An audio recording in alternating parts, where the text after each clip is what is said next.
ಈ ಗಾಡಿ ನಿಜಕ್ಕೂ ನಮ್ಮ ದೇಶದಲ್ಲಿ ಇದೆಯಾ ಅಂತ ತುಂಬಾ ಯೋಚನೆ ಮಾಡ್ತಾ ಇದ್ದೆ. ಆಫ್ ರೋಡ್ ಅಂದರೆ ನನಗೆ ಭಾಳ ಇಷ್ಟ. ಆಫ್ ರೋಡ್ ಮಾಡೋರಿಗೆ ಈ ಗಾಡಿ ಅಂದರೆ, ಈ ಹೆಸರು ಅಂದರೆ ಇನ್ನೂ ಭಾಳ ಇಷ್ಟ. ನಮ್ಮ ದೇಶದ ಓನ್ಲಿ ಗಾಡಿ ಅಂತ ಹೇಳ್ಬೋದು. ಒಂದೇ ಗಾಡಿ ಇರೋದು ಈ ಗಾಡಿ ನಮ್ಮ ದೇಶದಲ್ಲಿ ಸದ್ಯಕ್ಕೆ. ಅದು ಇಂಪೋರ್ಟೆಡ್, ನಮ್ಮ ಕರ್ನಾಟಕ ರಿಜಿಸ್ಟ್ರೇಷನಲ್ಲಿ ಇರೋವಂಥ ಟೆನೆರೆ XT 660Z.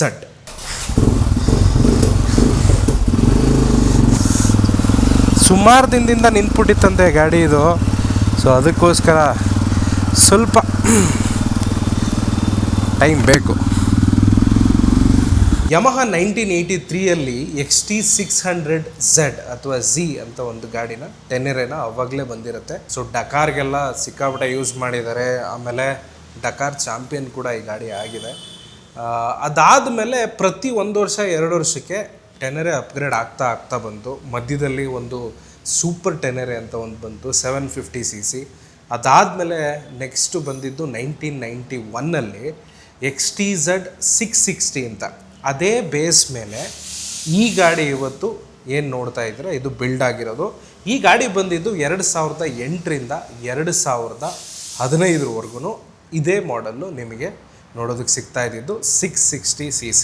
ಟೆನೆರಲ್ಲಿ ಬಂದಂಥ 660cc ಗಾಡಿ ಏನಿದೆ ಇದು ಸಿಂಗಲ್ ಸಿಲಿಂಡರ್. ನೋಡೋದಕ್ಕೆ 2 ಸಿಲಿಂಡರ್ ಥರ ಕಾಣುತ್ತೆ, ಅದು ಸಿಂಗಲ್ ಸಿಲಿಂಡರ್. ಅದನ್ನು ನಾನು ತೋರಿಸ್ತೀನಿ ನಿಮಗೆ. ಆಮೇಲೆ ಟೆನೆರೆ ಶುರುವಾಗಿದ್ದ ನಿಮಗೆ ಸಿಂಗಲ್ ಸಿಲಿಂಡ್ರಿಂದ. ಸೂಪರ್ ಟೆನೆರೆ 750cc ಏನು ಬಂದಿತ್ತು ಅದು ನಿಮಗೆ ಟ್ವಿನ್ ಸಿಲಿಂಡರು. ಇವಾಗ ಬರ್ತಾ ಇರೋ 700 ಏನಿದೆ ಅದು ಕೂಡ ಟ್ವಿನ್ ಸಿಲಿಂಡರು. ಅದಾದಮೇಲೆ 1200 ಕೂಡ ಇದೆ, ಅದು ಕೂಡ ಟ್ವಿನ್ ಸಿಲಿಂಡರ್. ಗಾಡೀಲಿ ನಿಮಗೆ ಏನೇನು ನೋಡೋದಕ್ಕೆ ಸಿಗುತ್ತೆ ಪ್ರತಿಯೊಂದು ಡೀಟೇಲ್ ಆಗಿ ನೋಡ್ತಾ ಹೋಗೋಣ. ಯಮಹ ಅಂತ ಲೋಗೋ, ಆಬ್ವಿಯಸ್ಲಿ ಯಮಹ ಲೋಗೋ ನೀವು ನೋಡೇ ಇರ್ತೀರ, ಇಲ್ಲಿದೆ. ನೆಕ್ಸ್ಟು ಟೆನೆರೆ ಅಂತ ಎಲ್ಲಿ ಬರೆದಿದೆ ಅಂತಂದರೆ ಇಲ್ಲಿದೆ ನೋಡಿ, ಟೆನೆರೆ. ಸಿಕ್ಕಾಪಟ್ಟೆ ಸ್ಪೆಷಲ್ ಗಾಡಿ ಇದು. ನನಗಂತೂ ನೋಡಿ ತುಂಬಾ ಖುಷಿ ಆಗೋಯ್ತು. ಲೈವ್ ಆಗಿ ನೋಡೋಕ್ಕೆ ಸಿಕ್ಕಿದೆ, ಓಡ್ಸೋಕ್ಕೆ ಕೂಡ ಸಿಗುತ್ತೆ ಅನ್ನೋದು ಭಾಳ ಖುಷಿ ವಿಚಾರ. ಯಾವಾಗಲೂ ಎಲ್ಲ ಥರ ಗಾಡಿ ಓಡಿಸೋನಿಗೆ ಸ್ವಲ್ಪ ಓಡಿಸಿದ್ರು ಸಾಕು ಗುರು, ಈ ಗಾಡಿ ಪೊಟೆನ್ಷಿಯಲ್ ಏನು ಅನ್ನೋದು ಖಂಡಿತವಾಗ್ಲೂ ಅರ್ಥ ಆಗೋಗುತ್ತೆ. ಇನ್ನೊಂದು ದಿನ ಯಾವಾಗಾದರೂ ಈ ಗಾಡಿಲೇ ನಾವು ಎಲ್ಲಾದರೂ ಒಂದು ಆಫ್ ರೋಡ್ ಮಾಡೋಣ.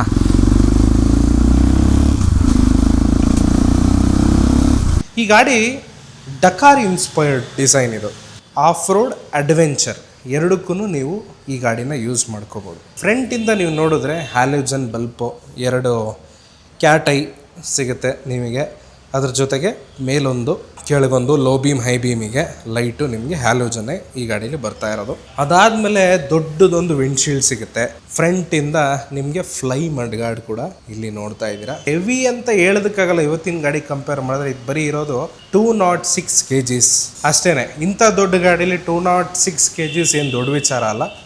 ಆದರೆ ಸಿಂಗಲ್ ಸಿಲಿಂಡರ್ಗೆ 206 kg ಸ್ವಲ್ಪ ಜಾಸ್ತಿನೇ ಆಯಿತು ಅಂತ ನಮಗನ್ಸುತ್ತೆ. ಅದಾದಮೇಲೆ ಇದರಲ್ಲಿ ಇನ್ನೊಂದು ಬಲ್ಕಿನೆಸ್ಗೆ ಆ್ಯಡ್ ಆನ್ ಅಂತಂದರೆ ಈ ಟ್ಯಾಂಕ್ ಬಂದು ನಿಮಗೆ 23 ಲೀಟ್ರು. ಚೆನ್ನಾಗೈತಂತೆ. ಸಿಕ್ಕಾಪಟ್ಟೆ ದೊಡ್ಡ ಟ್ಯಾಂಕ್ ಹೋಗಿರು, ಆರಾಮಾಗಿ 500 ಕಿಲೋಮೀಟ್ರನ್ನ ಕವರ್ ಮಾಡ್ಬೋದು.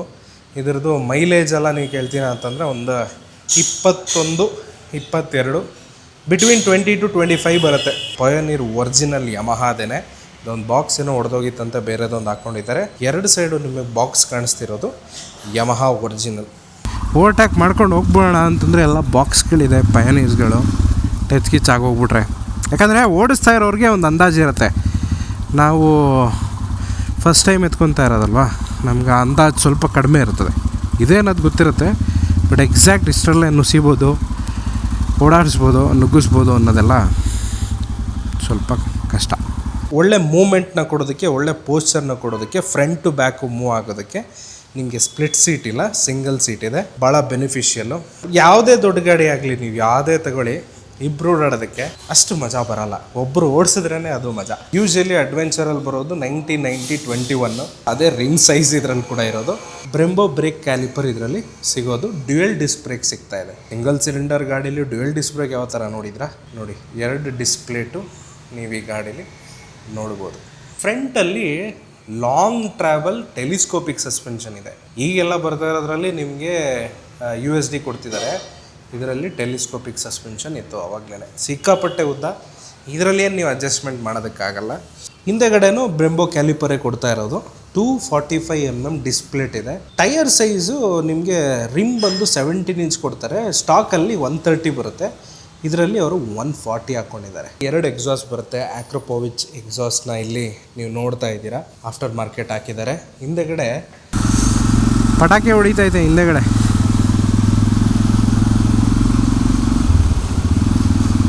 ನಾನು ಯಾವುದು ಸ್ಪೀಡ್ ಟೆಸ್ಟ್ ಏನು ಮಾಡೋದಕ್ಕೆ ಹೋಗಲ್ಲ. ಯಾವ ಓನರ್ ಈ ಗಾಡಿನ ಇಟ್ಕೊಂಡಿದ್ದಾರೋ ಅವರು ಭಾಳ ಕೇರಲ್ಲಿ ಇಟ್ಕೊಂಡಿರ್ತಾರೆ. ಒಂದು ವಿಚಾರ ಏನು ಗೊತ್ತಾ, ಯಾವಾಗಲೂ ಒಂದು ಗಾಡಿನ ಅವರು ಒಬ್ಬರೇ ಓಡಿಸ್ಬೇಕು. ಅವ್ರಿಗೆ ಗೊತ್ತಿರುತ್ತೆ ಅದನ್ನು ಹೆಂಗೆ ಓಡಿಸ್ಬೇಕು, ಅದನ್ನು ಹೆಂಗೆ ಮೈಂಟೈನ್ ಮಾಡಬೇಕು ಅಂತ. ಅದು ಮಲ್ಟಿಪಲ್ ಹ್ಯಾಂಡ್ಸಲ್ಲಿ ಓಡಾಡಬಾರ್ದು. ಅವಾಗವಾಗ ಗಾಡಿ ಬೇಗ ಹಾಳಾಗುತ್ತೆ. ಅದೊಂದು ವಿಚಾರ ನೀವು ಯಾವಾಗಲೂ ತಿಳ್ಕೊಂಡಿರಿ. ಕಂಪ್ಲೀಟ್ಲಿ LED, 2 ಸ್ಟ್ರಿಪ್ ಥರ ಕಾಣುತ್ತೆ ಆ ಕಡೆ ಈ ಕಡೆ. ಲೈಟ್ ನೋಡಿ, ಆ್ಯಂಡ್ ಸೌಂಡ್ ಕೂಡ ಚೆನ್ನಾಗಿ ಮಾಡುತ್ತೆ ಈ ಗಾಡಿ. ಇನ್ನು ಸ್ವಿಚ್ ಗೇರ್ಸ್ ಬಂದರೆ ಈ ಗಾಡೀಲಿ ನೋಡ್ರಪ್ಪ, ಯಾವ ಮೋಡು ಗೀಡು ಏನೂ ಸಿಗಲ್ಲ. ABS GBS ಏನೂ ಇಲ್ಲ ಇದರಲ್ಲಿ. ಪ್ಯೂರ್ ರಾ ಗಾಡಿ ಇದು. ನೀವು ಇಲ್ಲಿ ನೋಡ್ತಾ ಇದ್ದೀರಾ, ಸ್ವಿಚ್ ಗೇರ್ಸಲ್ಲಿ ಹೈ ಬೀಮ್ ಲೋ ಬೀಮ್ಗೆ, ಅದಾದಮೇಲೆ ಇಂಡಿಕೇಟರ್ಗೆ, ಹಾರ್ನ್ಗೆ, ಆಮೇಲೆ ನಮ್ಮ ಅಜಾರ್ಡ್ ಸ್ವಿಚ್ ಒಂದು ಕೊಟ್ಟಿದ್ದಾರೆ. ಇವರು ಎಕ್ಸ್ಟ್ರಾ ಲೈಟ್ ಒಂದು ಹಾಕ್ಕೊಂಡಿದ್ದಾರೆ. ಇದೇನು ಅಂತಂದರೆ, ಇದು ತುಂಬ ಜನಕ್ಕೆ ಆ ಟೈಮಲ್ಲಿ ಯೂಸ್ ಮಾಡ್ತಾಯಿದ್ರು ಈಸಿ ಕ್ಲಚ್ ಅಂತ, ಒಂದು ಪರ್ಫಾರ್ಮೆನ್ಸ್ ಪಾರ್ಟು ಕ್ಲಚ್ಚಿಗೆ ಅದನ್ನು ಹಾಕ್ಕೊಂಡಿದ್ದಾರೆ. ಇದು ಎಕ್ಸ್ಟ್ರಾ, ಇದು ಅದರಲ್ಲಿ ಏನು ಬರೋಲ್ಲ. ಅದಾದಮೇಲೆ ಕಿಲ್ ಸ್ವಿಚ್ ನೀವು ನೋಡ್ತಾ ಇದ್ದೀರಾ ಇಲ್ಲಿ, ಕಿಲ್ ಸ್ವಿಚ್ಚು, ಆಮೇಲೆ ಸೆಲ್ಫ್ ಸ್ಟಾರ್ಟ್ ಬಟನ್ನು. ಯಮಹಾದು ಪ್ರೀಮಿಯಮ್ ಕೀ, ತುಂಬ ಬೇಸಿಕ್ ಕ್ಲಸ್ಟರ್. 2008ಕ್ಕೆ ಇದು ಒಂಥರ ಅಡ್ವಾನ್ಸ್ ಲೆವೆಲ್ ಕ್ಲಸ್ಟರೇನೆ ಅಂತ. ನಿಮಗೆ TFT ಅವಾಗೆಲ್ಲ ತುಂಬ ಕಡಿಮೆ ಸಿಗ್ತಾಯಿದೆ ಇದು.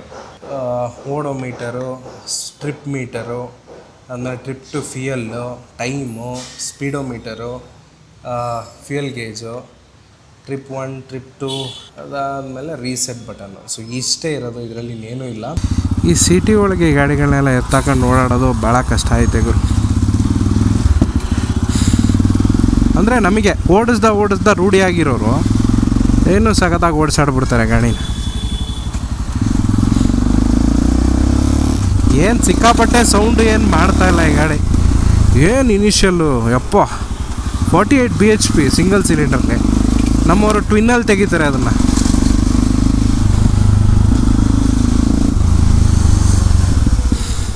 ಇನ್ನು ಈ ಇಂಜಿನ್ ಬಂದು ನಿಮಗೆ 660 ಅಂತ ಹೇಳಿದ್ದೀವಿ, 658cc ಟ್ವಿನ್ನಲ್ಲ, ಸಿಂಗಲ್ ಸಿಲಿಂಡರ್ ಈ ಗಾಡಿ.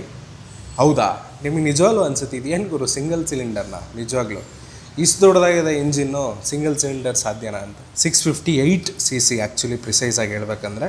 48 ಹಾರ್ಸ್ ಪವರು, 58 Nm ಟಾರ್ಕು ಈ ಸಿಂಗಲ್ ಸಿಲಿಂಡರ್ ಇಂಜಿನ್ ಪ್ರೊಡ್ಯೂಸ್ ಮಾಡುತ್ತೆ.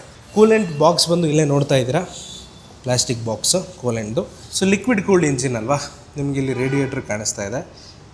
ಇಲ್ಲಿ ಸಿಂಗಲ್ ಸಿಲಿಂಡರ್ ಆಗಿದ್ರು 2 ಎಕ್ಸಾಸ್ಟ್ ಪೈಪ್ಗಳು ನೀವು ಇಲ್ಲಿ ನೋಡ್ತಾ ಇದ್ದೀರಾ. ನಾನು ಕನ್ಫ್ಯೂಸ್ ಆದೆ. ಬಟ್ ಸಿಂಗಲ್ ಸಿಲಿಂಡ್ರು ಅಂತ ನನಗೆ ಇನಿಷಿಯಲಿ ನೋಡಿದ ತಕ್ಷಣ ಗೊತ್ತಾಗಿಲ್ಲ. ಡೀಟೇಲ್ಸ್ ತಿಳ್ಕೊತ ಇದು ಸಿಂಗಲ್ ಸಿಲಿಂಡ್ರ್ ಅಂತ ಗೊತ್ತಾಯಿತು. ಸೇಮ್ ನಮ್ಮ ಜಾವಾ SD ಗಾಡಿಗಳೇನಿದೆ ಅದೇ ಕಾನ್ಸೆಪ್ಟು ಅಂತ ಅಂದ್ಕೊಂಬಿಡಿ. ಅದೇ ಥರ ಅಂತಲ್ಲ, ಅದೇ ಹಂಗೇನೆ ಇರುತ್ತೆ ಸೆಟಪ್ ಇದರೊಳಗೆ ಅಂತ ಅಂದ್ಕೊಳ್ಳಿ. ಇಲ್ಲಿ 2 ಎಕ್ಸಾಸ್ಟ್ ಪೈಪ್ ಏನಿದೆ ಅದು ಬಂದು ಇಲ್ಲಿ ಒಂದಾಗಿದೆ. ಇಲ್ಲೇನು ನೀವು ನೋಡ್ತಾ ಇದ್ದೀರಾ, ಇಲ್ಲಿ 2 ಆಗಿ ಸ್ಪ್ಲಿಟ್ ಆಗ್ತಿದೆ. ಸೊ ಅದೇ ಥರ ನಿಮಗೆ ಎಕ್ಸಾಸ್ಟು ಇಲ್ಲಿ ಸ್ಪ್ಲಿಟ್ ಆಗಿ ಡ್ಯುಯಲ್ ಎಕ್ಸಾಸ್ಟ್ ಥರ ನಿಮಗೆ ಕಾಣಕ್ಕೆ ಸಿಗ್ತಾ ಇರೋದು.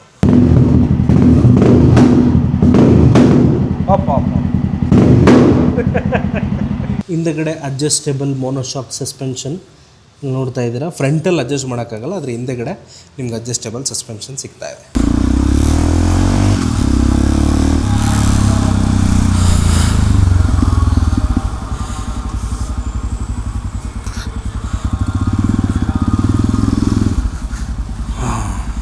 Ultimate suspension.